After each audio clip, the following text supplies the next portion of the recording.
If a woman's approval becomes the thing that stabilizes your life, that lets you know that everything is okay in the world, that's not erotic energy. Are you pursuing your wife or another woman because you genuinely desire her, or because winning her makes you feel like you matter?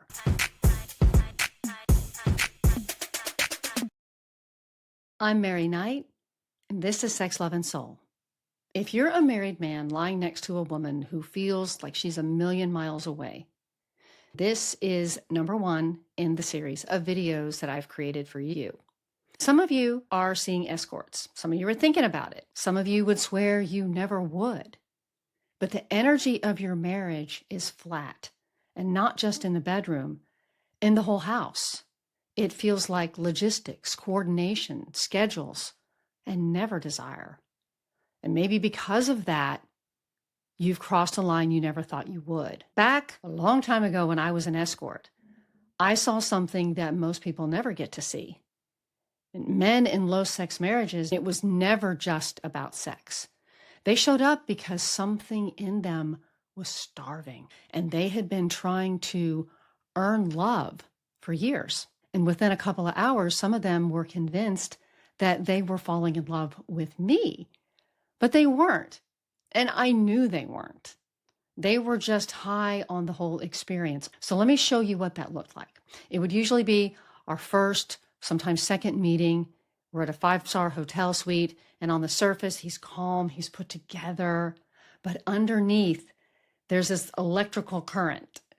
He's been thinking about our meeting for days, sometimes weeks. And by the time I knock on his door, he's already created a whole story about us and our future lives together. And within a couple of hours, he's saying things like, I've never felt this way before. You're different. I feel so connected to you. Let me take you out to dinner. Let's go on a real date. And when I would say no, he would ask, okay, well then when can I see you again? And I saw this over and over and over. Successful men, smart men, married men, lonely men, they thought the intensity of our sex meant that we had emotional depth. But intensity has very little to do with something being deep or real. And that kind of intensity, it lights you up. Your brain is lit up. Your body is alert and focused and has all of this energy. And you're just ready to win something. But feeling charged up like that doesn't mean that something is going right and that this situation deserves your energy and your attention, and that it's this expansive thing that's good for you and helping you grow as a human. Because cocaine lights you up this very same way, and so does gambling. They're exciting, but it doesn't equal aligned. Intoxicating doesn't equal intimacy. And those hotel room connections felt electric because, in a way, I was scarce.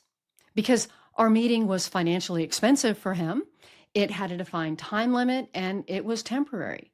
The future was very uncertain, and it was always understood that I was sleeping with other men. Of course, that was my job.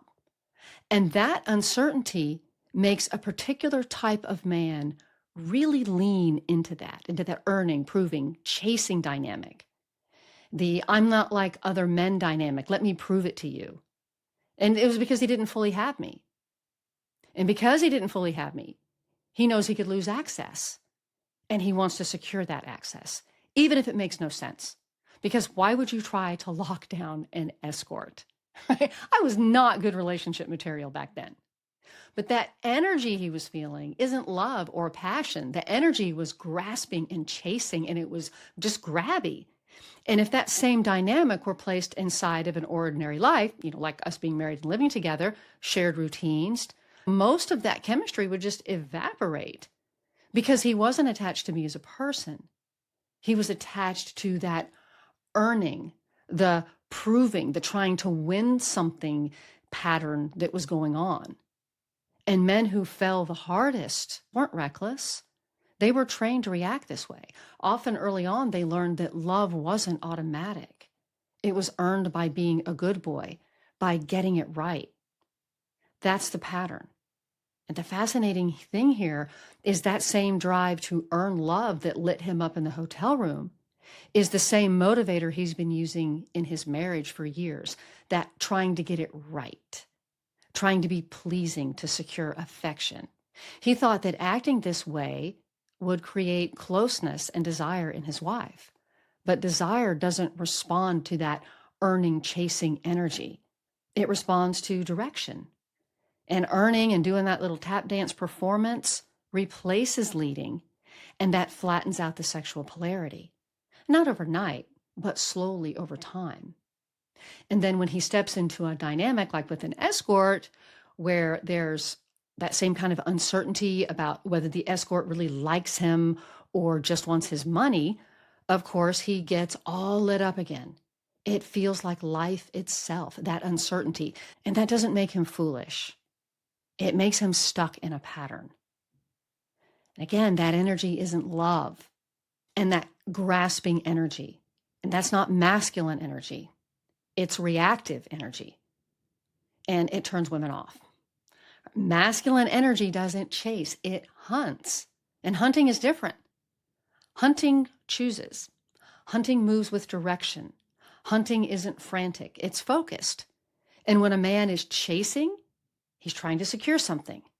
When a man is hunting, he's clear about what he wants and he moves towards it without losing himself.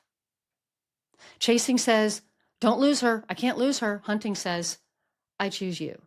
And those are not the same. Desire isn't wrong, but if a man isn't aware of what's driving him, that reactive energy will run his life. And when it runs him, he confuses this activation for connection. Many men mistake the uncertainty that I don't know where I stand with her feeling for passion. They call volatility depth. They call drama intimacy. But that's not what that is. It's your nervous system looking for a spike.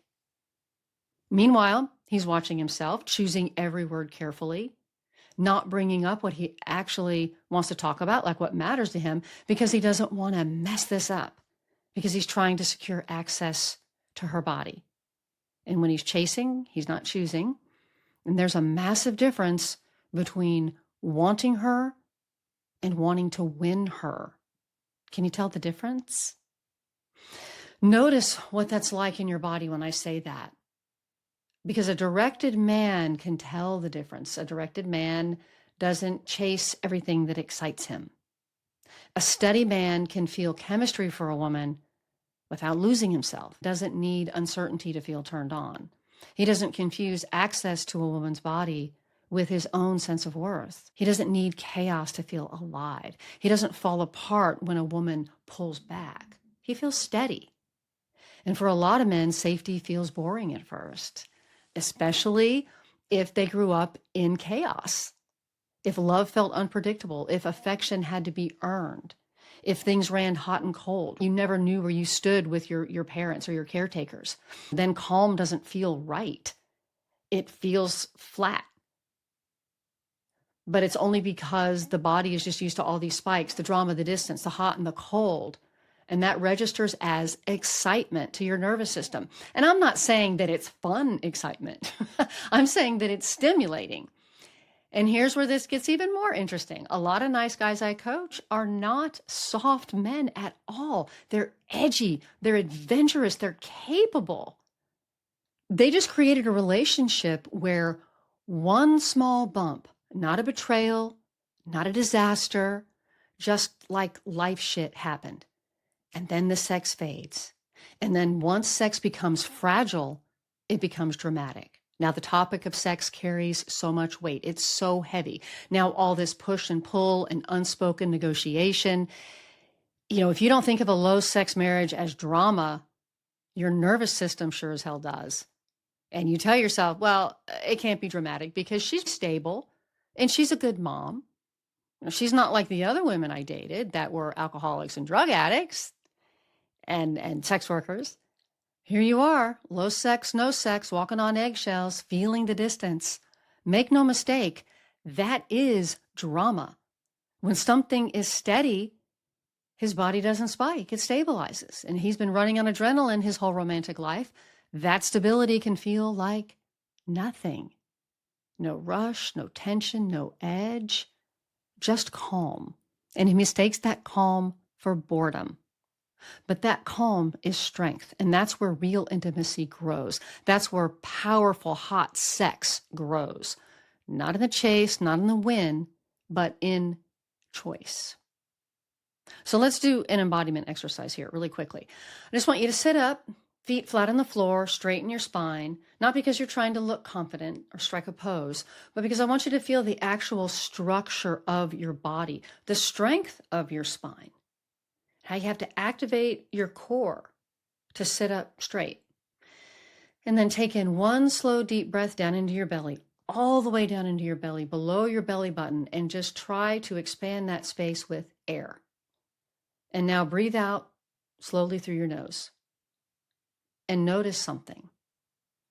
Most men in low sex marriages slightly lean forward because they're either bracing on something or they are grasping, reaching, being grabby. So if you find yourself leaning forward a little bit, lean back about an inch. Lean back a little more to where you're feeling balanced and just kind of rock back and forth a little bit till you feel like, oh, here I am, I'm balanced. And just take up that literal space that's there. Choose to be wherever it is that you are. Just be there in that space. Take up all the room you want and need. Just be in that space. So remember, chasing says, please choose me. Holding your own says, I choose. When he's chasing, he's reaching, trying to secure, trying to win access, trying to make sure that everything is okay. When he's steady, he's not reaching outside of himself. He's not grabbing, not trying to convince or manipulate or put on a show. He's grounded literally in his own weight, in his own place in the world, in his own home. And that changes the dynamic completely. And so here's the real question. Are you pursuing your wife or another woman because you genuinely desire her or because winning her makes you feel like you matter? Are you trying to connect? Are you trying to calm yourself? Because if sex becomes proof that everything is okay with you, if a woman's approval becomes the thing that stabilizes your life, that lets you know that everything is okay in the world, that's not erotic energy. That's not husband and wife energy. That's mother-son energy. If you're looking for a woman to stabilize you, that's what sons look to mothers for, not wives. So be stable on your own. And if you're in a marriage that feels flat and you're not sure how it got there, subscribe to my channel. We're going to talk openly about low sex, escort, sexual polarity, and what actually brings desire back. And if you're one of these men I describe in a low sex marriage and you're done guessing what to do next, start with my low sex marriage fix. It's a quick start course. It's 5 focused lessons. It's clear, it's directional, and it's built specifically for married men who are tired of, tiptoeing around your own home and you're ready to change that dynamic. You'll find the links below. Now, if you're not ready for that yet, then you can join my free newsletter. It goes out every Thursday morning at 9:30 Central, and it's direct, it's practical, and it goes deeper than what I share here. So the links below are for that too. And as always, it is my honor and my joy to be here with you. Thank you so much for listening, and bye for now.